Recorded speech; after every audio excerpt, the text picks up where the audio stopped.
eder halayatçılar eder правительство министерство heytere bulduk barı uluslarından kotu oldu Burkin uluslar oldu bölümüyle uluslar oldu nehirliklerinin kegen körüldürüp Государственная служба – это не только круглосуточная занятость, бессонные ночи монитора, исполнение поручений со сроком «вчера», контроль и волшебные пендели.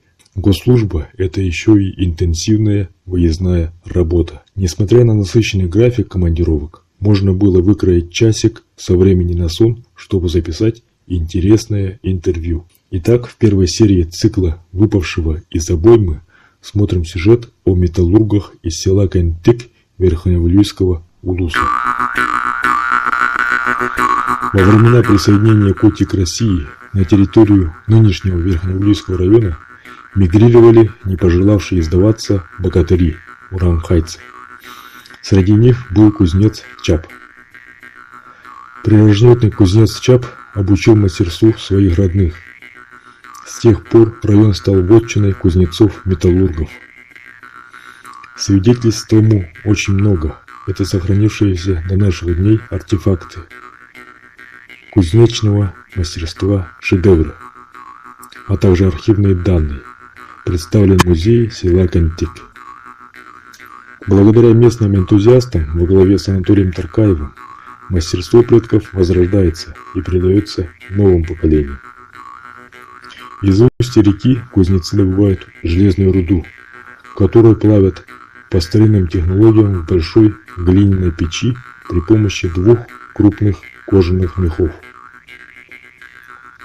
Выплавленная крица имеет слоистое строение, так как руда плавится постепенно и слоями ложится на предыдущий остывающий слой. Из крицы кузнецы выковывают вручную якутские ножи, пальмы батыя и топоры. Активно применяется технология булата. Изделия мастеров из села Кентик славятся великолепными режущими свойствами и ежегодно выигрывают призовые места на республиканских, всероссийских и международных выставках и соревнованиях кузнецов. Потомки рода Чапус, как истинные блюстители традиций, бережно передают секреты мастерства молодым поколениям.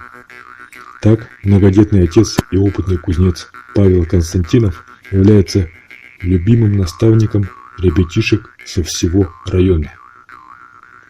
Подробнее о мастерстве кузнецов-металлургов из рода Чапус смотрите в документальном фильме Александра Адамова «Санаут Инситерен», выпущенном телестудией Хотонбулю в 2017 году.